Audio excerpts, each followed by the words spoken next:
में सबसे कीमती वस्तु क्या है? सबसे महत्वपूर्ण, सबसे कीमती, जो हर जगह नहीं मिले। तो सब अपना अपना जवाब देने लगे। कोई कहे सोना, कोई कहे चांदी, कोई कहे हीरा। तो वहां ऋषिगण भी बैठे थे, उन्होंने ऐसी ऐसी बात है जो मुझे आज तक नहीं बताई। अब जो है वो बता रही हूँ मैं। देखिए, मन से तो कुछ नहीं कह रही है। तुम पार्वती जी कहती है कि नहीं नहीं, ऐसी कोई बात नहीं है, आपकी गलत फहमी है, ये है वो है। नारद जी कहते अच्छा एक बात बताइए, आपने अमर कथा सुनी है? माता ने कहा नहीं, ये कौन सी कथा है? अरे बोले बहुत गोपनीय कथा है, हर किसी को नहीं सुनाते बाबा। जिससे सबसे ज्यादा प्रेम करते हैं सिर्फ उसे ही सुनाते हैं। तो माता ने कहा इसका मतलब मुझसे प्रेम ही नहीं करते? नारद जी कहते वो मैं क्या जानूं। अच्छा मैं चलता हूँ, बाबा से मत कहिएगा कि मैं आया था। नारद जी चले गए। अब माता केवल ये सोच रही है कि ये कौन सी कथा है, अब मुझे क्यों नहीं सुनाई, ऐसी कौन सी कथा है, इतनी गोपनीय कथा क्यों है। इतने में ही महादेव जी पहुंचते हैं तो रोज की तरह कोई स्वागत नहीं, कोई आओ भगत नहीं, कोई दरवाजे पर लेने नहीं आया। हमेशा दरवाजे पे जाती थी। अब महादेव जी आके बैठ भी गए, अभी भी कोई बात नहीं। ये तो होता ना, आप घर आए तो पत्नी 10 बात पूछती है, कहाँ थे, क्या हुआ, दिन कैसा गया, ये वो कुछ नहीं, बात ही नहीं कर रही। तो महादेव जी ने एक बात शुरू की। महादेव जी कहते हैं कि अरे गणेश कार्तिक कहाँ है? क्योंकि जब पति पत्नी के बीच झगड़ा हो जाए तो बातें बच्चों के माध्यम से ही चलती है। तो भगवान ने भी यही कहा। भगवान कहते गणेश कार्तिक कहाँ है? माता कहती मुझे क्या पता, गए होंगे कहीं, दिन भर अपने पास बिठा के रखो।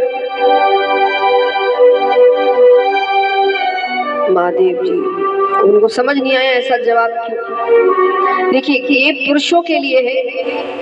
कई बार पुरुष कहते हैं ना कि हमें समझ ही नहीं आता कि वो कब नाराज है। हमें क्या पता नाराज है, हमें कैसे पता चलेगा नाराज है। तो ये मैं आपके सहयोग में ही काम कर रही हूँ कि जब ऐसे उल्टे जवाब मिले मतलब नाराज है। तो सोचो क्या गलत किया होगा, क्योंकि वो खुद नहीं कहते कि वो नाराज है, आपको समझना पड़ेगा। तो जब आपके सीधे सवालों के उल्टे जवाब आने लगे मतलब कुछ गलती हुई है। तो महादेव जी को समझ नहीं आ रहा कि ऐसे उल्टे जवाब क्यों आ रहे हैं। फिर सब शांति। फिर महादेव जी ने थोड़ा ध्यान रखते हुए पूछा कि आपकी तबीयत तो ठीक है? माता ने कहा बिल्कुल ठीक है। अब बिल्कुल ठीक है तो उन्हें लगा मतलब सब ठीक है। ठीक है तो महादेव जी कहते अरे ठीक है तो सुबह से भांग ही नहीं मिली।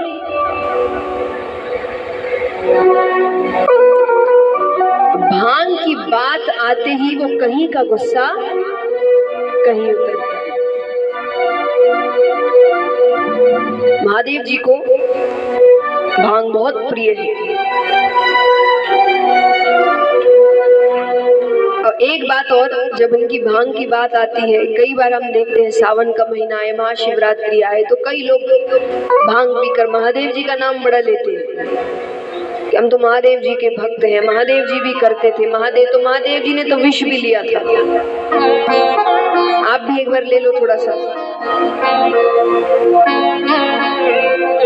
अगर विष ग्रहण कर सकते हो और अच्छे से सीधे खड़े रह सकते हो तब फिर भांग भी ले सकते हो। और जब वो नहीं तो ये भी नहीं।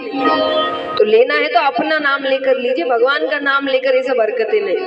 क्योंकि कई बार लोग भगवान की अच्छाइयां तो लेते नहीं है और बाकी उन्होंने जो दूसरे काम किए क्योंकि उनके अंदर वो शक्ति है, उनके कारण है, उसका बड़ा उनको कॉपी करके नाम लेते। भगवान ने भी किया था, भगवान ने बहुत कुछ किया, वो करने की हिम्मत हमें। कृष्ण का नाम लेते, कृष्ण ने ये किया वो किया, उसने गोवर्धन पर्वत उठाया था। हम छोटा सा पहाड़ नहीं उठा सकते। 7 फनों के सर पर नृत्य किया था। एक फन आ जाए तो हम बेहोश हो जाते वहीं पर। तो भगवान की बराबरी मत करिए, और करिए तो पूरी करिए। फिर उतनी हिम्मत रखिए कि आप पूरी बराबरी कर सके। उन्होंने जो भी किया था, उनके कई कारण होते हैं काम करने के। मैं हमेशा एक बात कहती हूँ उन लोगों के लिए जो भगवान का नाम लेकर कहते कि हमने इसीलिए किया, कि एक बात हमेशा याद रखिएगा, भगवान जो भी करते हैं उसका कारण जग कल्याण होता है, और हम जो भी करते हैं उसका कारण हमारा कल्याण होता है। ये सबसे बड़ा अंतर है हम में और भगवान। यहाँ पर पार्वती माता नाराज है तो उनका कहीं का गुस्सा कहीं निकल रहा है। अब यहाँ पर महादेव जी पार्वती जी से पूछ रहे हैं कि कोई तो बात जरूर है। माता ने कहा पहले तो ये बताइए आप मुझसे प्रेम करते हैं कि नहीं। महादेव जी कहते ये कोई पूछने की बात है, बहुत करते हैं, सबसे ज्यादा आपसे ही करते हैं। तो बोले फिर ये अमर कथा क्या है। देखिए उनकी नाराजगी का कारण थोड़ा और ज्यादा है, क्योंकि आपको पता है कि नहीं, पर महादेव जी आए दिन पार्वती जी को नई नई कथाएं सुनाते रहते हैं।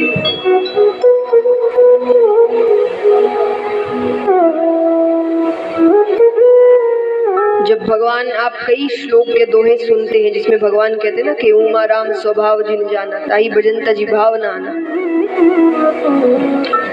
ये सारे जो उमा नाम से भगवान बार बार बताते रहते हैं, ये सब भगवान जब कथाएं सुनाते हैं तो पार्वती जी से कहते हैं। तो उनको ऐसा लग रहा है कि जब इतनी कथाएं मुझे सुनाई है, इतनी बातें मुझे बताई है, तो ये क्यों नहीं। इसका मतलब सच में ये कोई बहुत गोपनीय कथा है जो हर किसी को नहीं सुनाई जाती, जो बहुत खास है उनको सुनाई जाती है। तो माता कहती है कि ये अमर कथा क्या है। तो महादेव जी कहते हैं कि इसके बारे में किसने बता दिया। और नेत्र बंद करते हैं, पूरा दृश्य सामने आ जाता है कि नारद जी आए, पूरी बातें की। महादेव जी कहते हैं ब्राह्मण देवता आते और अपना कोई ना कोई काम करके जाते हैं। महादेव जी कहते नहीं सुनाई तो अब सुना देंगे। पार्वती माता कहती वो तो सुनानी ही पड़ेगी, पर अभी तक क्यों नहीं सुनाई। तब महादेव जी ने कहा कि ये बहुत गोपनीय कथा है।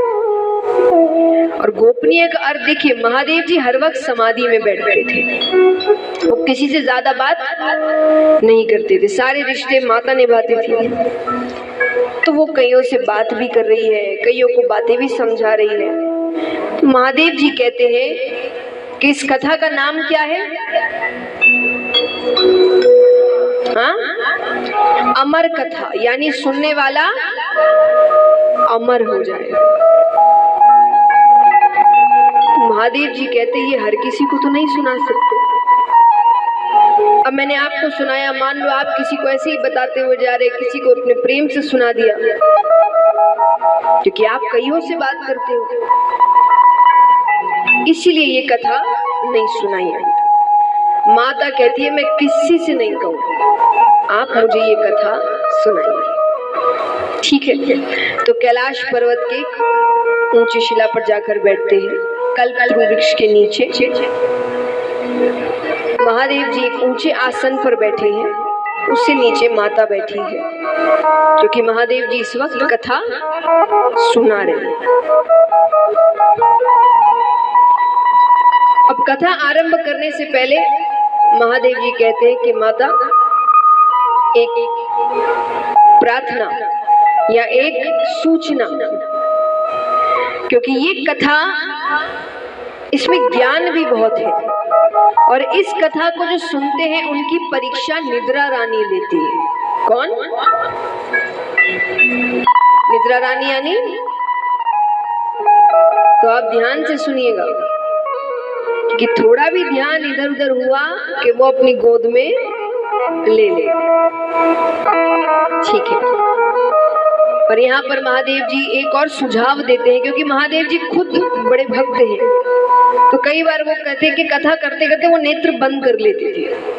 नेत्र बंद करके वो कथा सुनाए जा रहे, उनको किसी और से लेना देना, वो भक्ति में लीन हो जाते हैं। तो उन्होंने कहा कि क्या पता मैं नेत्र बंद कर लूं, मेरा ध्यान आप पे पड़े ही ना और आप सो जाओ। तो एक काम करिएगा, आप हर थोड़ी देर में बीच बीच में कहते रहिएगा स्वामी, स्वामी, स्वामी, यानी हुंकारा। ये माताओं को ज्यादा पता होगा, क्योंकि जो व्रत इत्यादि करते हैं, कहानियां सुनाते हैं ना, तो जो सामने बैठा है वो इसीलिए है कि अभी तो हम जल्दी जल्दी कर देते हैं। पहले बड़ी बड़ी कथाएं धीरे धीरे होती थी, लंबी लंबी, और कई लोग सामने बैठते थे, तो सोने का डर रहता है।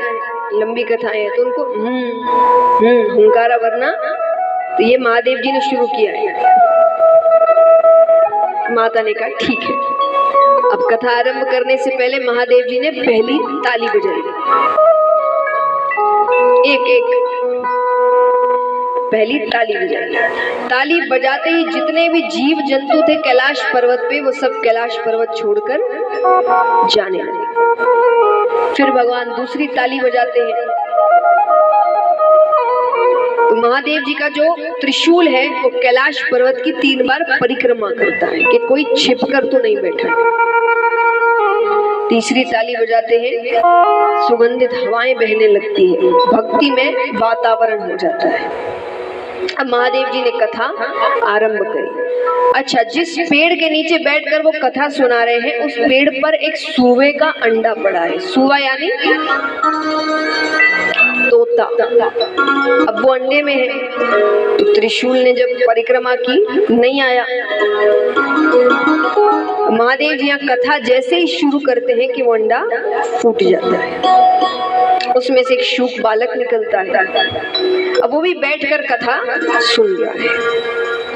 थोड़ी देर तो महादेव जी ने कथा सुनाई, फिर उन्होंने अब वो नेत्र बंद करके कथा सुनाई जा रहे हैं। माता भी थोड़ी देर सुनती है, थोड़ी देर बाद उनको नींद आ जाती है, सो गई। लेकिन फिर भी महादेव जी चुप नहीं हो रहे, वो कथा सुनाए जा रहे। क्यों? कारण? हाँ, तोते का ये स्वभाव होता है कि वो कोई शब्द बार बार सुन ले तो उसको दोहराने लगता है। अब माता तो सो गई, वो शुभ बालक कह रहा है स्वामी, स्वामी, स्वामी। और ये भक्ति की चरम सीमा है। महादेव जी इतने लीन है उस कथा में कि उनको तोते की आवाज माता की आवाज लग रही है। उनके बस कान में स्वामी जाना चाहिए। वो जा रहा है, वो कथा सुनाए जा रहे, अंत तक पहुंच गए। अंत में आंखें खोलते हैं कि आपने क्या समझा? देवी तो नींद में। वो उठाते हैं उनको। माता ने माफी मांगी, मुझसे गलती हो गई, आप फिर से कहिए, मैं अब नहीं सोऊंगी। महादेव जी कहते वो तो ठीक है, पर अगर आप सो रही हैं तो इतनी देर से हूँ स्वामी कौन कह रहा है? तो वो ऊपर नीचे देखते हैं तो उनकी नजर शुभ बालक पर पड़ती है। अब महादेव जी को लग रहा है कि उसने चोरी से की, माया भी है कोई, तो बच गया कैसे तैसे त्रिशूल के परिक्रमा से, लेकिन ये छुपकर सुन रहा है, इसने चोरी करी कथा की। अब वो बालक आगे और त्रिशूल लेकर महादेव जी पीछे। अब वो हर जगह घूम रहा है, सबसे मदद मांग रहा है, पर कौन महादेव जी से बैर लेवे।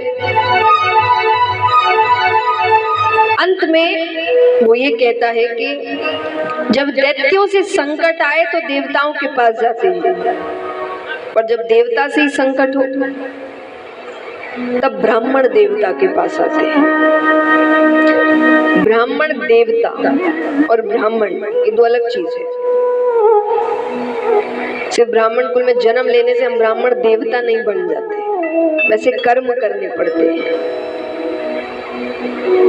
तो ब्राह्मण देवता अलग चीज होती है।